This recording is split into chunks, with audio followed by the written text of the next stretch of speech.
तो निर्वाचन आयोग जब भी घोषणा कर दे हम चुनाव के लिए तैयार हैं। सर, ओबीसी आयोग की रिपोर्ट का भी तो इंतजार कर रहे थे आप लोग। वो निर्वाचन आयोग की समस्या है, हमारी समस्या नहीं है।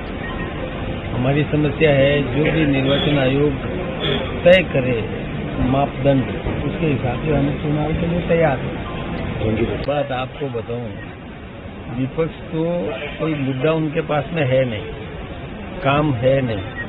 हमारे देश के प्रधानमंत्री आदरणीय नरेंद्र मोदी जी दुनिया में विभिन्न देशों का समर्थन प्राप्त कर रहे हैं। इस समय गल्फ कंट्रीज में जो युद्ध की ओबीसी का अभी थोड़ी कमी है लेकिन बनी हुई है, जिस कारण से हमारे यहाँ पर पर्याप्त आपूर्ति क्या पूरी दुनिया में भी नहीं हो रही है, पूरी दुनिया जिससे परेशान है।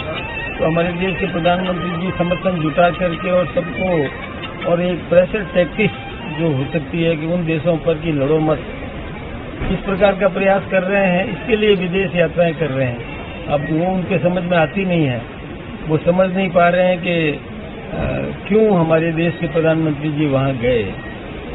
जैसे राहुल गांधी जी कभी सैर सपाटे में जाते हैं वैसे नहीं गए, वो समर्थन जुटा करके पक्ष में वातावरण तैयार करने के लिए गए थे। दबाव बनाना है कि युद्ध कोई समस्या का समाधान नहीं है।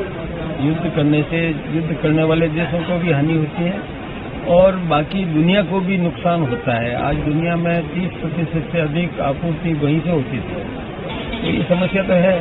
लेकिन हमारे देश के प्रधानमंत्री जी ने सब कुछ व्यवस्थित रूप से संभाल रखा है। पेट्रोल, डीजल, गैस, ये व्यवस्थाएं संभाल रखी है।